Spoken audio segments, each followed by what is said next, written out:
Hello my dear student, आप सभी का स्वागत है हमारे एसजी पाठशाला आदर्श चिल्ड्रन एकेडमी में। तो आज से हम लोग क्लास 12 का हर एक चैप्टर को एक बारीकी से एक कॉन्सेप्ट के साथ क्लियर करेंगे। जैसे यहाँ पर ऑफलाइन भी क्लासेस चल रही है, बट जो बच्चे दूर हैं वो पढ़ना चाहते हैं और वो आ नहीं पाते हैं सही टाइम पर, क्योंकि उनको उतना सुविधा नहीं मिल पाता है। इसी कारण से तो ये सारे उनको घर बैठे मिलेगा हमारे YouTube चैनल एसजी पाठशाला घोगा पर। तो आज हम लोग स्टार्ट कर रहे हैं मैट्रिक्स, जो चैप्टर 3। तो मैट्रिक्स से बहुत सारे क्वेश्चन आते हैं हमारे बोर्ड एग्जाम में, है ना। और मैट्रिक्स में अगर आपको मैट्रिक्स मजबूत करना पड़ेगा तो उसके लिए आपको सबसे पहले आपका कैलकुलेशन बहुत ही फास्ट और बहुत ही अच्छे तरीका से होना चाहिए। उसके बाद ही आप मैट्रिक्स को कवर कर पाइएगा, क्योंकि मैट्रिक्स है ही वैसा, सिर्फ और सिर्फ उसमें कैलकुलेशन से भरे हुए हैं। बाकी चलिए अब हम लोग सीखेंगे इस चैप्टर मैट्रिक्स में कि क्या क्या होता है। तो मैट्रिक्स होता क्या है, पहले हम लोग सीखेंगे कि मैट्रिक्स कहते किसको, है ना। पहले सीखेंगे मैट्रिक्स किसको कहते हैं। तो मैट्रिक्स हम लोग, जैसे आपके पास कोई डाटा है, अब वो डाटा को एक रेक्टेंगुलर में अरेंज करना है, मतलब उसे सजाना है एक रेक्टेंगुलर से, ठीक है। तो वो जो सजता है जो रो या कॉलम में, हमारा वही क्या कहलाता है, मैट्रिक्स कहलाता है। जैसे आपको हम समझा रहे हैं, जैसे आप देख लीजिए यहाँ पर डिफिनेशन लिखा हुआ है, आपके लिए हम इंग्लिश और हिंदी दोनों में लाएंगे, ठीक है। बस इसी का हिंदी नहीं है, बाकी इसके आगे जितने भी हैं उस सबका हिंदी भी है, ठीक है। तो ना तो इंग्लिश वाले को कोई दिक्कत होगा और ना ही हमारे हिंदी मीडियम वाले बच्चे को कोई भी तकलीफ होगी, ठीक है। तो चलिए यहाँ पर हम लोग पहले सीखते हैं कि मैट्रिक्स क्या है। मैट्रिक्स का हिंदी होता है आव्यूह, है ना। तो देखिए क्या लिखा है, a matrix is the rectangular argument. मतलब रेक्टेंगुलर बताए ना, रेक्टेंगुलर में क्या करना है, ऑफ नंबर, कोई भी नंबर हो, in form row and column is called matrix. मतलब हम कोई भी डाटा को एक आर्गुमेंट, मतलब एक रेक्टेंगुलर आर्गुमेंट में अरेंज करेंगे तो वो कैसा दिखेगा, रो और कॉलम। अब आपके मन में सवाल आता होगा कि सर ये रो क्या है और कॉलम क्या है। तो आपको हम बताते हैं, रो जैसे आपके कॉपी में ये लाइनिंग ऐसे दिखता होगा, है ना। तो ये कॉपी में जो लाइनिंग दिखता है ये क्या है, तुम्हारा हॉरिजेंटल है ना, हॉरिजेंटल। तो हॉरिजेंटल इस तरह वाले लाइनिंग को हम लोग बोलेंगे रो। मतलब ऐसे वर्ड रहेंगे, इस लाइनिंग में वर्ड रहेंगे तो वो रो कहलाएगा। अब कोई वर्टिकल भी रहता है ना, कोई वर्टिकल भी रहता है, तो ये हमारा क्या कहलाएगा, ये हमारा क्या कहलाएगा, कॉलम कहलाएगा। बाकी इसका डिफिनेशन है, इसके आगे हम लोग पढ़ेंगे, बट यहाँ पर हम थोड़ा सा समझा दिए ताकि अच्छे से क्लियर हो जाए। क्योंकि हमारे यहाँ पर डिफिनेशन में जो भी वर्ड है उसका मतलब पता होना बहुत ही जरूरी है। अगर पता नहीं है वो उसका मतलब, तो फिर हमें उस डिफिनेशन का कोई भी मतलब भी नहीं समझ में आएगा, ठीक है। तो यहाँ पर हम समझा दिए कि रो और कॉलम क्या है। फिलहाल इतना समझिए कि आपकी कॉपी में जो ऐसे वाले लाइन होंगे ना, देखे होंगे, है ना, तो उसे हम लोग रो बोलते हैं, और जो वर्टिकल होते हैं, है ना, वो क्या कहलाते हैं, कॉलम कहलाते हैं, ठीक है। चलिए अब रही बात कि हम इस मैट्रिक्स का किससे सूचित करते हैं, है ना।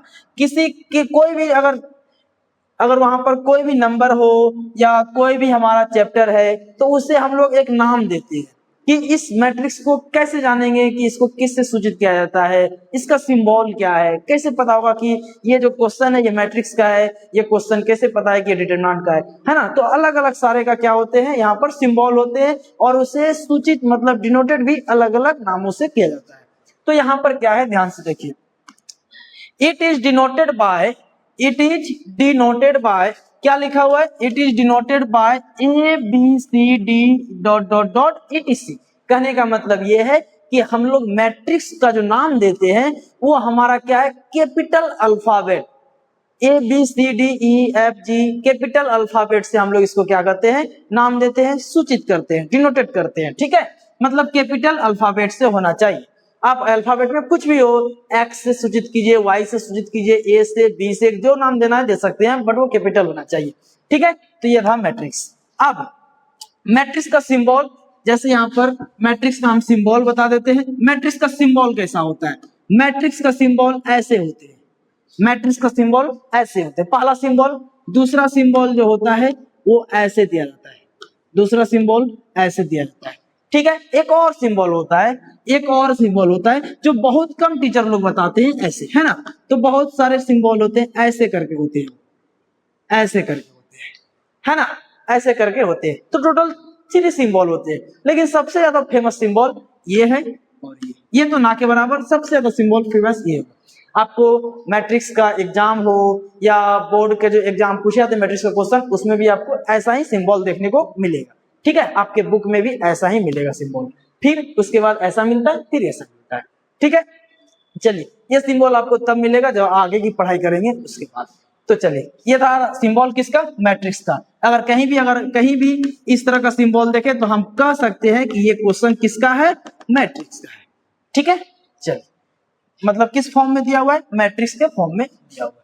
तो आगे हम लोग चलते हैं। अब हमारे बीच एक आते हैं ऑर्डर। जैसे अभी हम बताएं ना कि किसी भी नंबर को या किसी भी डाटा को एक अरेंज करते हैं रो या कॉलम में। तो जैसे देखिए, हमारे पास कोई डाटा है, मान लेते हैं 1 से 1 2 3 4 5 6, ये कोई डाटा है, ठीक है। ये नंबर है, ये क्या है, नंबर है। पहले बात, इसको हम लोग क्या बोलेंगे, मैट्रिक्स के अंदर बंद किए तो ये क्या कहलाएगा, मैट्रिक्स कहलाएगा, ठीक है, मैट्रिक्स कहलाएगा। अभी हम लोग कहां पर है, ऑर्डर ऑफ मैट्रिक्स, इसको समझने वाले हैं, ठीक है, ऑर्डर ऑफ मैट्रिक्स, इसी से हम लोग इसको भी क्लियर कर लेंगे। तो ये क्या है, पहली बात तो हम लोग कैसे जाने, क्योंकि ये सिंबल जो देखे, ये सिंबल किसका है, मैट्रिक्स का है, तो हम लोग कह सकते हैं क्वेश्चन मैट्रिक्स का है, ठीक है। अब रही बात, हम लोग क्या बताएं, जो ऐसे हो, मतलब जो ऐस लाइन में है उसे हम लोग क्या बोलते हैं, रो बोलते हैं। जैसे ये आपका क्या कहलाएगा, ये रो कहलाएगा। कितना रो है, एक R1 और ये R2, मतलब हम लोग रो का पहला लेटर R होता है, इसलिए हम लोग यहाँ पर R1 और R2 इसलिए लिखाया क्योंकि ये पहला रो और दूसरा रो, 2 रो है। अब कॉलम कैसे बताए थे, जो हमारा क्या है, वर्टिकल है। जैसे ये देखिए C1 C2 C3, क्यों C3 तक क्यों गया, क्योंकि ये रहा column first, column second, column third column था तो थर्ड, ठीक है। अब आते हैं अपने डिफिनेशन पे, क्या लिखा है, ऑर्डर ऑफ मैट्रिक्स किससे कहते हैं, एम।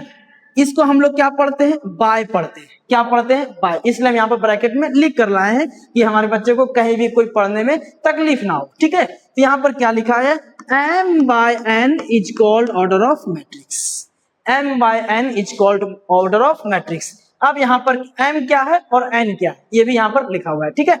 m हमारा क्या है, नंबर ऑफ रो। अब आते हैं अपने यहाँ पर एग्जाम्पल पे।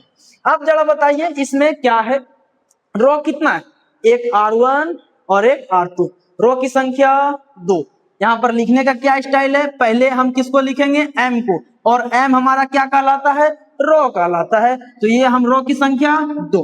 अब क्या है, बाय ऑर्डर लिखने का, ऑर्डर ऑफ मैट्रिक्स लिखने का हमारा यही तो सिंबल है ना, m बाय n। तो पहले हम क्या लिखा हुआ था यहाँ पर m, तो पहले हम हमारा m क्या था, नंबर ऑफ रो था, और रो की संख्या 2 है तो 2 लिख दिए। आगे आते हैं, अगला क्या हमारा n हमारा क्या है, नंबर ऑफ कॉलम, n हमारा क्या है, नंबर ऑफ कॉलम। तो कॉलम किसको बोलते हैं, कॉलम किसको, 1 2 3, टोटल कितना कॉलम, 3 कॉलम। कैसे लिखना है, m और n, मतलब m बाय n। तो n कितना, 1 2 3, ये रहा 3। तो ये जो हम लिखे यहाँ पर, यही आपका क्या कहलाता है, ऑर्डर कहलाता है। अगर आपसे कोई पूछे कि ये मैट्रिक्स कितने बाय कितने ऑर्डर का है, तो आप क्या बताइएगा, ये मैट्रिक्स 2 बाय 3 ऑर्डर का है। मतलब पहले रो को लिखते हैं, फिर बाय लगाकर कॉलम को लिखते हैं। क्लियर है, चलिए आगे चलते हैं। अगर हम आपको एक एग्जांपल देते हैं, आपके साथ एक एग्जांपल, अगर हम बोले यहाँ पर कोई मैट्रिक्स है 1 2 3 4 5 6, ये मैट्रिक्स है। कैसे पता चला, सिंबल से देखकर मैट्रिक्स है। इसका नाम भी कराने, क्या नाम से सिंबल किया, क्या नाम सूचित किया है, ए नाम का इसका कोई मैट्रिक्स है, ठीक है। तो चलिए, अगर आपसे कोई पूछे कि बताइए इसमें कितने बाय कितने ऑर्डर का है, तो आप क्या बताइएगा, ये जो मैट्रिक्स है वो कितने बाय कितने ऑर्डर का है, तो आप क्या बताइएगा। पहले हम क्या देखते हैं, पहले रो को लिखते हैं, फिर बाय लगाकर कॉलम को लिखते हैं। तो रो की संख्या ये रहा R1, ये R1 R2 और R3, ये रहा R2 और ये रहा R3, है ना? बिल्कुल है। तो यहाँ पर हम पहले किसको लिखते हैं? रो को। रो की संख्या कितना? 3, तो 3 लिख दिए। फिर ये रहा पाए, कॉलम कितना? 1 2, मतलब ऑर्डर कितने बाय कितने का मैट्रिक्स है? ये 3/2 का मैट्रिक्स है। अब तो आपको क्लियर हो गया होगा, बिल्कुल क्लियर हो गया है ना? मतलब कमजोर से कमजोर बच्चे को अच्छे तरीका से समझ आ जाए, इसलिए हम इतना बारीकी से पढ़ा रहे हैं। ठीक है, चलिए आगे चलते हैं। अब हम लोग चलेंगे अगला।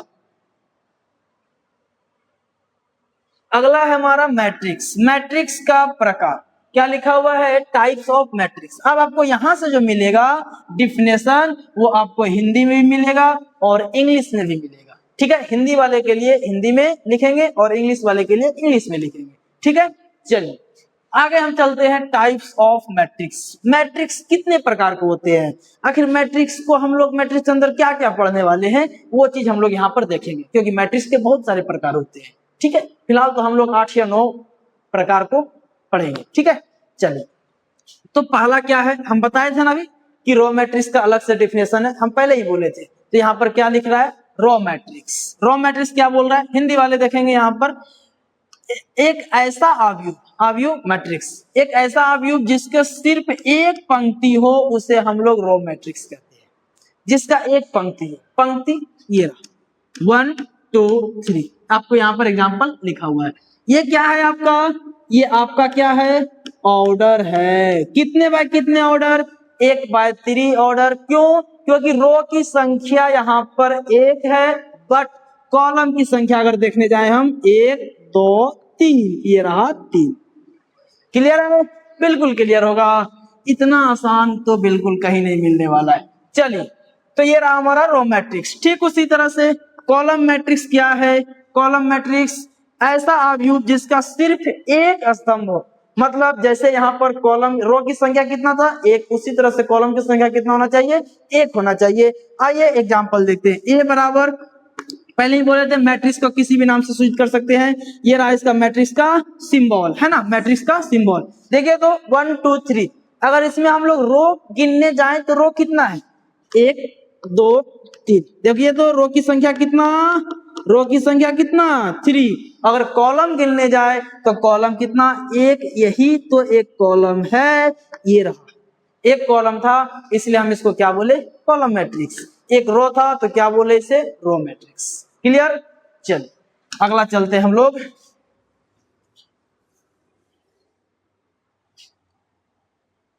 आगे हम लोग देखने वाले हैं, चलिए आगे हम लोग देखेंगे हॉरिजेंटल मैट्रिक्स। ठीक है, हॉरिजेंटल मैट्रिक्स, इसमें भी आपको मिलेगा हिंदी और इंग्लिश दोनों में। हॉरिजेंटल मैट्रिक्स को कहते हैं यदि किसी मैट्रिक्स में रो की संख्या कॉलम की संख्या से कम हो। हॉरिजेंटल मैट्रिक्स में क्या बोल रहा है? यदि किसी मैट्रिक्स में रो की संख्या कॉलम की संख्या से कम हो, वो हमारा हॉरिजेंटल मैट्रिक्स कहलाता है। जैसे एग्जांपल में देखिए, यहाँ पर रो की संख्या कितना है? 1 2, और कॉलम की संख्या 1 2 3।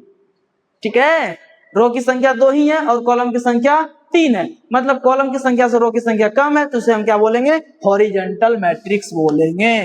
ठीक है, चलिए एग्जांपल भी आपके सामने है, आप इसे नोट भी कर सकते हैं। ठीक है, आगे चलते हैं हम लोग। अगला जो है वो क्या है? वर्टिकल मैट्रिक्स, ऊर्ध्वाधर। नाम से ही स्पष्ट है कि नहीं? नाम से ही स्पष्ट है, यहाँ पर कोई याद करने की जरूरत नहीं है। नाम से हम लोग पकड़ लेंगे कौन सा हॉरिजॉन्टल है और कौन सा वर्टिकल है। चलिए, अगर मैट्रिक्स में रो की संख्या कॉलम की संख्या से अधिक हो, आगे क्या था? रो की संख्या कॉलम की संख्या से कम था, यहाँ पर क्या है? रो की संख्या कॉलम की संख्या से अधिक है, तो उसे हम लोग क्या बोलेंगे? वर्टिकल मैट्रिक्स बोलेंगे। ध्यान से देखिए, कॉलम की संख्या कितना? 1 2, तो ये रहा 2। रो की संख्या 1 2 3।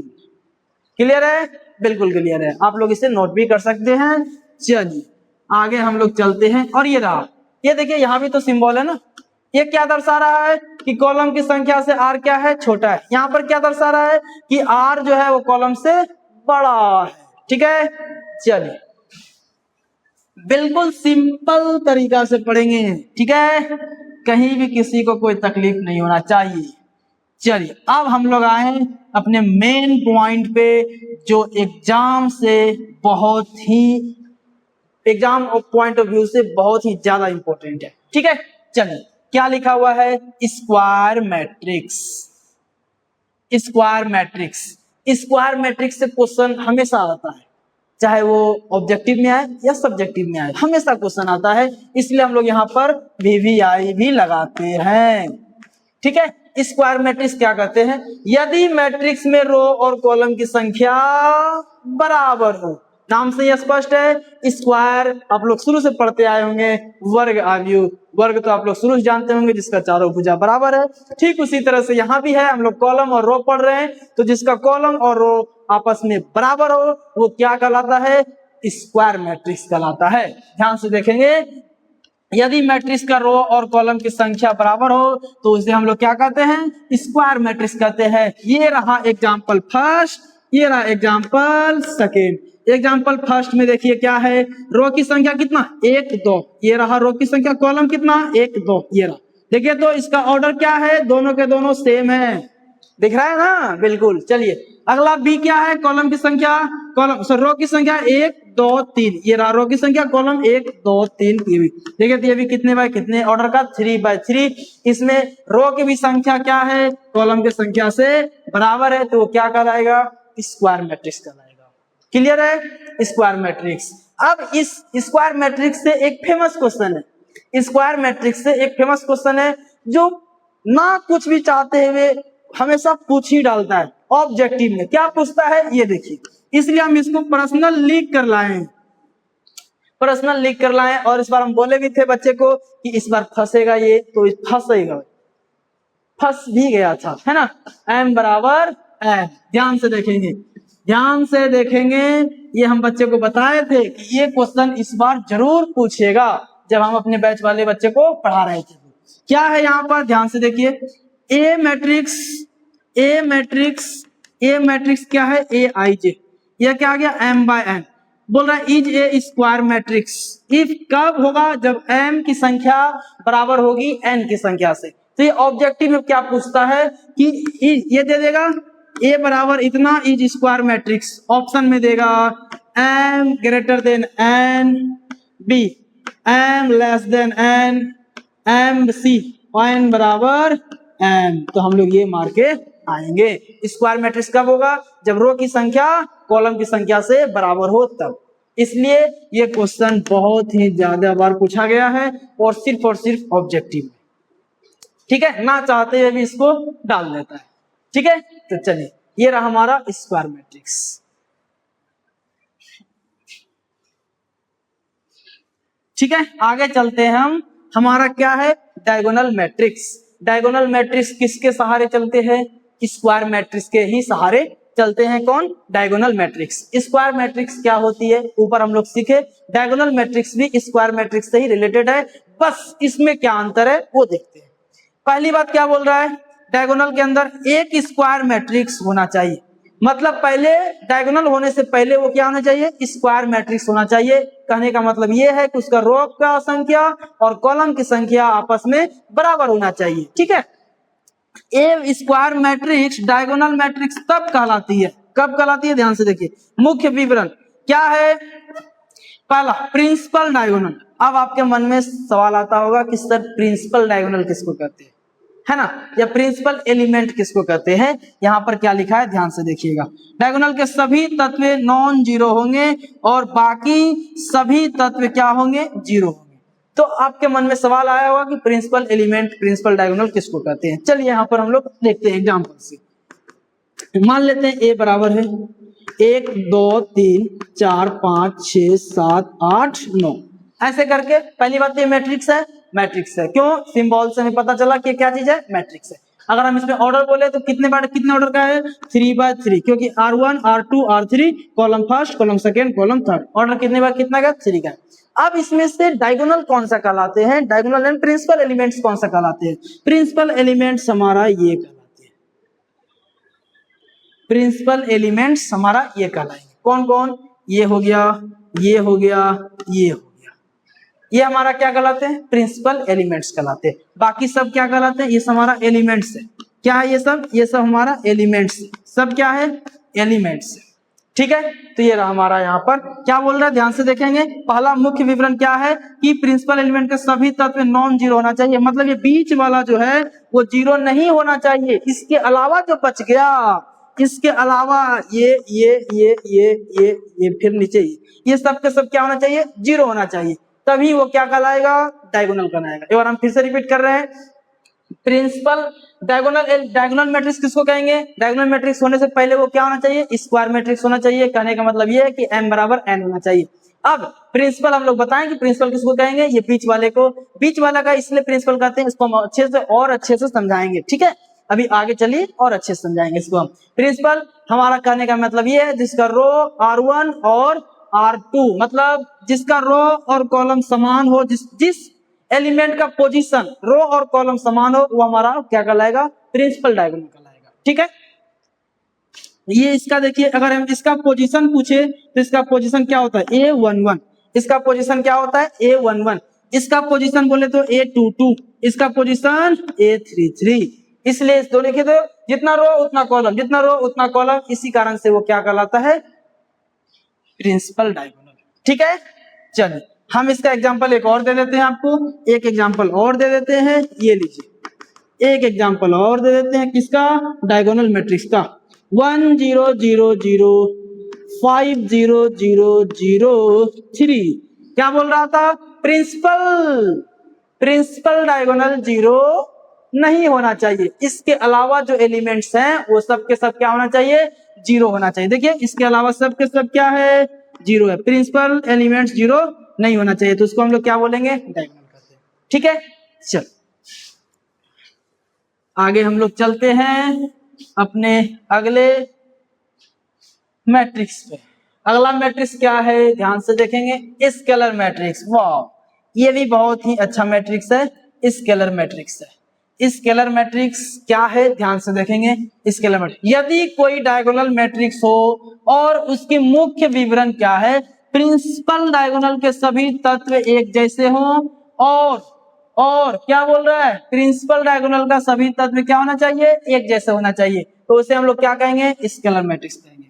तो पहले मेरी बात ध्यान से सुने आप, स्केलर मैट्रिक्स होने से पहले वो क्या होना चाहिए, डायगोनल होना चाहिए। डायगोनल का क्या बताया अभी हम, डायगोनल का क्या बताए थे, बीच, मतलब प्रिंसिपल डायगोनल जीरो नहीं होना चाहिए, इसके बाद जितना भी एलिमेंट इसमें आता है वो सब के सब क्या होना चाहिए, जीरो होना चाहिए।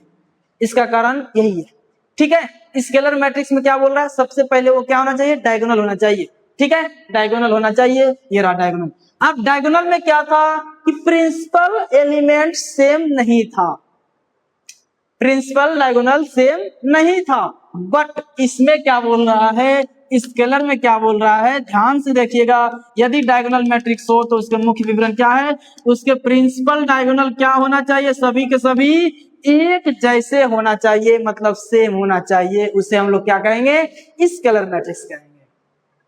ठीक है, जैसे देखिए एग्जांपल 2 2, ये हमारा क्या है, प्रिंसिपल डायगोनल है, इसके बाद ये सब 0 0 है, ये देखिए सेम है कि नहीं है, 2 2 है कि नहीं। अगर हम इसका ऑर्डर बोले तो कितने बाय कितने, 2 बाय 2 ऑर्डर का है ना, 2 बाय 2, क्यों, R1 2 कॉलम 2 है ना। इसमें देखिए सब के सब प्रिंसिपल डायगोनल क्या है, 4 है, ये भी 4 ये भी 4 ये भी 4, कहने का मतलब सेम, और बाकी सब के सब क्या है, 0 0 है, तो हमारा क्या कहलाएगा, स्केलर। तो ज्यादा अंतर नहीं है, किसमें, स्केलर मैट्रिक्स में और डायगोनल मैट्रिक्स में। डायगोनल मैट्रिक्स में क्या था, बीच का एलिमेंट सेम नहीं रहता था, और बाकी सब के सब क्या होते थे, जीरो होते थे, तो उसे हम क्या बोलते थे, डायगोनल मैट्रिक्स। अब जिसका सेम रहेगा प्रिंसिपल डायगोनल, वो हमारा क्या कहलाएगा, स्केलर मैट्रिक्स। कंफर्म हो गया, दोनों में अंतर साफ साफ दिख रहे हैं। चलिए अब चलते हैं हम लोग आगे क्या है, यूनिट मैट्रिक्स। वाह, सबसे ज्यादा फेमस मैट्रिक्स यूनिट मैट्रिक्स, इसे हम लोग बोलते हैं आइडेंटिटी मैट्रिक्स, भी दूसरा नाम दिया गया, यहाँ पर यूनिट मैट्रिक्स भी दिया गया है। इकाई अवयुग, ये बहुत ही अपने आप में खास है। ठीक है, इसका एक अलग ही महत्व होता है। जब तक आप मैट्रिक्स पढ़िएगा तब तक आपको ये याद दिलाता रहेगा कि हम ही तो हैं एक मैट्रिक्स का प्रकार। ठीक है, चलिए तो यहाँ पर क्या है, यूनिट मैट्रिक्स है, आइडेंटिटी मैट्रिक्स क्या कहलाते हैं इसमें ध्यान से देखिए। ये भी सेम है, सेम किसके तरह है ध्यान से, यदि स्केलर मैट्रिक्स डायगोनल पर सभी तत्व क्या है, एक है, एक है, ये अपना एक ही मैट्रिक्स लेकर चलता है, औरों की तरह नहीं है कि 5 गो एलिमेंट बनाए उसके बाद चले, नहीं, ये अपना एक ही मैट्रिक्स लेकर चलेगा भाई, ये एक ही संतुष्ट में, एक ही संतुष्ट में ही है ना, एक ही में ये संतुष्ट है। देखो ध्यान से क्या बोल रहा है, स्केलर मैट्रिक्स तो होना चाहिए, स्केलर मैट्रिक्स की कॉन्स्टेंट इसका सबके सब ये सब जीरो होते हैं, बीच में सेम होना चाहिए। ठीक है, यहां तक तो चलेगा, बट अब क्या बोल रहा है, इसका प्रिंसिपल डायगोनल क्या होना चाहिए, 1 1 1, एकदम फिक्स है, फिक्स है एकदम। आइडेंटिटी मैट्रिक्स का, यूनिट मैट्रिक्स का फिक्स है कि उसका प्रिंसिपल डायगोनल कितना, 1 1 1, तीनों के तीनों सेम होना चाहिए। ये देखिए, तीनों के तीनों सेम होना चाहिए। यहां पर आप लिख सकते हैं कि इसे इट इज डिनोटेड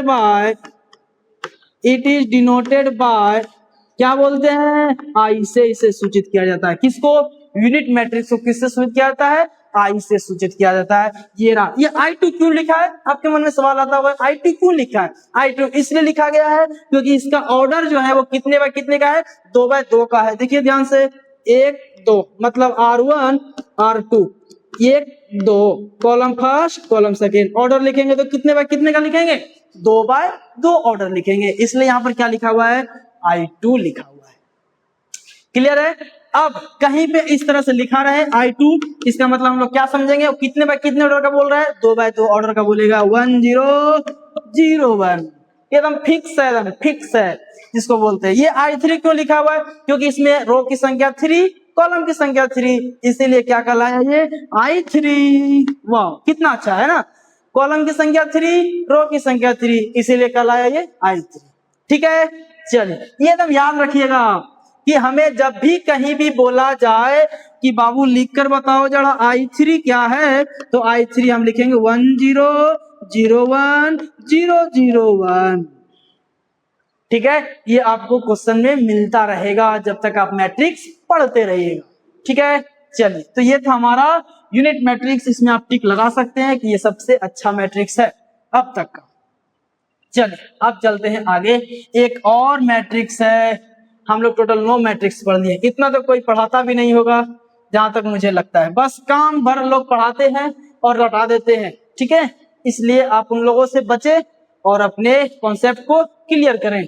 चलिए तो यहाँ पर हम लोग जीरो मैट्रिक्स पढ़ने वाले हैं, शून्य अवयव पढ़ने वाले। क्या है यहाँ पर, जिस मैट्रिक्स के सभी तत्व सभी एलिमेंट क्या होना चाहिए, जीरो, सबसे आसान, जिसका सारा एलिमेंट जीरो है, ये देखिए ये देखिए ये देखिए, उसे हम लोग क्या कहेंगे, जीरो मैट्रिक्स कहेंगे, है ना, जीरो मैट्रिक्स कहेंगे। जिसका सारा एलिमेंट क्या होना चाहिए, जीरो होना चाहिए, वो क्या कहलाएगा, जीरो मैट्रिक्स कहलाएगा।